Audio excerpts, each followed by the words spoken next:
Now, what we'll do is maintain the same motion, but I will move here, try to swing the rope toward me. So currently I'm in front of the target here. This is a square plane. If I go this way, then you have to create an inward plane.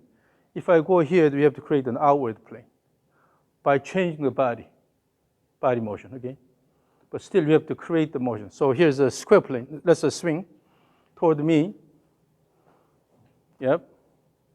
Throw, throw, throw, throw, throw. Now inward plane here. Outward. Yes, yes, yes. So now you're responding to my instruction here. So you should be able to change the direction to where you want. Yes, sir. Okay. If you want to generate the sort of a draw here, then you have to go more into out. It's a fade, then it should be out to in, right? And square plane, inward plane, out plane. You should be able to change the way you move your body and then create nice swing plane. So you're saying you should be able to set up normal, but then swing it by doing this. Sure. So that means that you own your swing. You can control the rope motion by changing the way you move your body. Without having to move left or move right. Right, right. So when you can do that with the rope, then it should be a lot easier with these rigid ones because you can manipulate those. But the rope swing will allow you to move the hands correctly to create that motion. So then your hand motion and the club head motion will be better aligned. Okay? You have the tendency of stuck elbow here. That means your hands are too close to your body. And also you tend to drop the club head here. You have a layoff, tendency of layoff. That's all connected and they're coming down this way here and then turning around like this. But if your elbow travels in front of your body with enough space here, then you eliminate this, right? Then just keep swinging here. When you relax and swing, you use your legs better. Now let's swing toward the target, so the square plane here. As you swing, initially easy swing, and then gradually increase the speed of the rope. See how it goes. If you can control the rope motion well, that means you can control anything. Initially, just the easy motion back and forth, maintain that plane, remember that plane, and then now increase the speed both ways.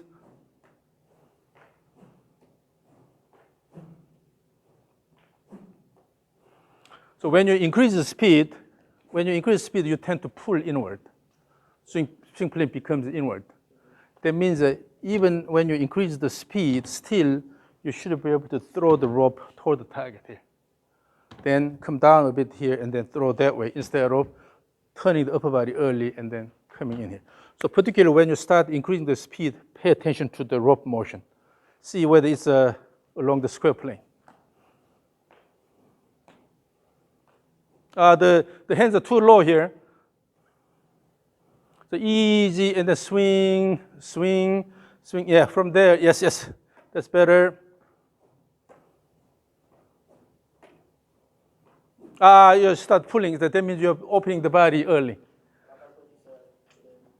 When you increase the speed, you have a tendency of going inward, but still you have to maintain the square plane.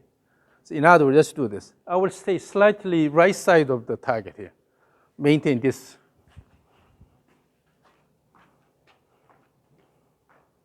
When you increase the speed, still you have to stick to this plane. Yes, yes. Throw, yes. You see here. Now, what you changed is the hand pad on this side here. Because now you're moving your hands a bit higher, the swing plane was adjusted. The same thing. Now aim for the square plane, but on this side, try to move the hands a bit higher instead of pulling this in here. Then you can maintain the plane. Okay? Go back a little bit, stay in the middle of those two plates, and aim the T, and bring the hands a bit higher on this side.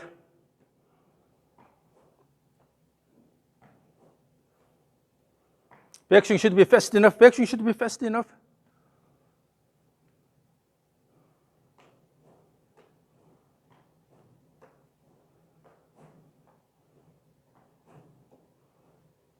Yes, yes, yes. So what happens is when you increase the speed and then maintain the plane, that means you're generating speed here. Using that speed, you are letting it go. But when you try to increase the effort, if the effort is invested in the follow-through or close to the impact, then what happens, you tend to open here and pull this in here. That means the effort is late. But if you can maintain this and then moving the hands a bit higher here, that means you are putting effort here. Using that speed, you are letting it go instead of trying to pull this in, right?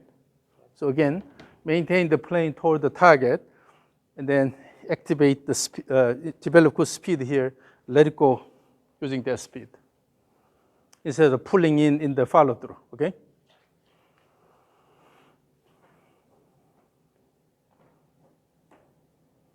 Throw, yes. Throw. Very good, very good. So now you are more aware of your plane. This is good because that means you know what you're doing. Right.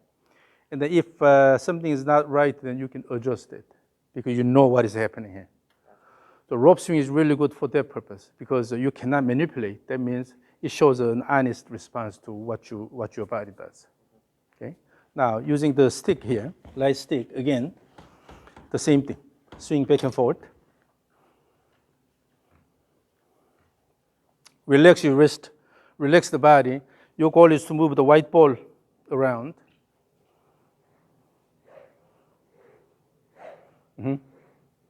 Yes. Yes. Yes. Now the timing is a lot better. You are letting the club head go instead of dragging it here. Again.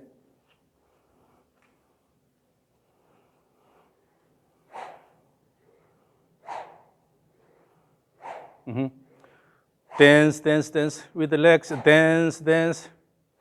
Yep. Yes. Now your lead leg is a lot more active. Your lead leg is a lot more active. So it's all about rhythm. When you have a good rhythm, basically what's happening is you're pushing the ground with the right leg, pushing the ground with the left leg, right and left, right and left. It's just all stepping like leg actions. With that, you throw, throw, throw, throw. You don't have to worry about this off-plane motion. It naturally happens. But more your goal is to have on-plane motion here. Throw this way and then throw this way, throw, throw. So throw and then stand on the trail side here. Throw and then stand on the lead side here. But when you pull, what happens is, pull down here, the body also collapses. So that's the difference between pulling down and then throwing out here. So throw and then stand on the right side, throw and then stand on the left side, out, out, instead of pulling this in here.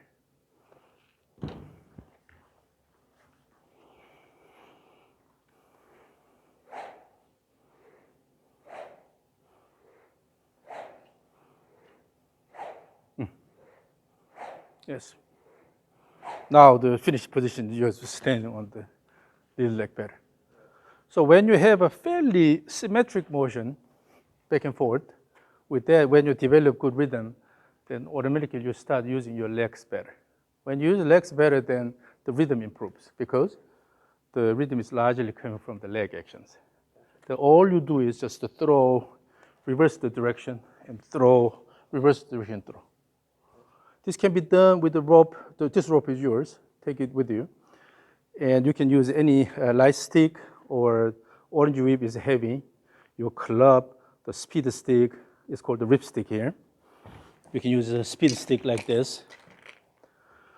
Anything with the hands, basically you are promoting the motion with the end point. Throw, throw, throw, and you will never drag it. Drag and collapse. Okay? So practice this a lot. And at some point your motion, your swing, rope swing changed. You have to see what happens before that and after that. Then you will be able to have a better idea. And then with the stick, you can also should be able to change the direction of the swing with the club and everything. And then once you develop good rhythm, then practice this. Take one step and swing. Swing. throw here. When you have throwing action here, you'll be able to push the ground hard with the lead leg. So these are all connected. Okay? So for a while, practice this. Since you are living in Louisiana, it's not too far from here. Did you drive or? How many hours? About 5.5, 6. Oh, that's not bad. Were you speeding? Yeah, from Louisiana to here, 5 hours. That's 5 hours. That's a good time. But practice a lot. You need to feel the rhythm, and then you need to know what's happening to the motion of the end point. Remember, in the direction of your swing plane, the hand motion plane, the standard deviation was relatively large. That means from swing to swing, it was changing. But now the motion is a lot more consistent. Okay, so see how it goes for a while. Let's give maybe 2 or 3 months, and then I'll be going in the summer. But at the beginning of maybe a fall semester, that may be good timing. But diligently work on the rhythmic motion, particularly rope motion. Okay, swing back and forth, and then make sure you know what you are doing. By looking at the way the rope is moving, you should be able to figure out whether you're throwing it correctly in the right direction or pulling in. Okay, so you are ultimately the one who can monitor. Always have it hit under your armpits. Yeah, when the rope hits under your armpit, that means your swing plane is well established. Okay, and then you can create a similar motion with that. Because it's rigid, so it cannot go around your body. But if you maintain this motion, then it will probably hit your armpit, under the armpit, right? So this motion here. Once you feel this motion here, then no need to stop it here. Limit it. Let go a bit more. And then come down and then throw this way. Then you are using the wrist better. And then, of course, you can use a one-arm drill here. Feel the throwing motion here. Throw. Because of this speed here, you can let it go here. You're not really generating speed here by using the wrist here. It's simply maintaining the motion here. So speed has to be generated on the way down here with that throw here, the same thing, throw here, throw here. Then you will be able to use the wrist a lot better. Then the wrist contribution to the cleavage speed increases. Then you could also increase the cleavage speed. Currently, your wrist contribution is too low. Okay, so feel this. Okay, so then that's it. I got a question. Yeah. What's a good trigger to develop? I mean, because if you're doing this, if he's playing golf, he needs some kind of trigger to help that feel. What's going to be a good trigger? The fact that he has more ground reaction force from the leader side at the beginning of the backswing, he already has it. Okay? But if you remember, there's a trigger motion with the club. Without that, keeping the club here, you can have a similar body motion here and start the backswing. So just to start the backswing without, not from the completely stationary position. But the way he was responding to the signal when we were capturing the swing, ready, set, go, and then he was responding to that signal, that means he has active initiation of backswing. I don't think that's something that we need to work on at this point. He doesn't need that trigger to start? He has it reasonably. Yeah. What is his trigger, though? What did you see?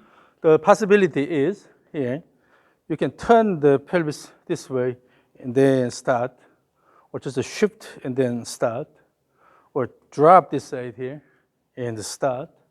Or what I often do is up and down motion and then start going up here.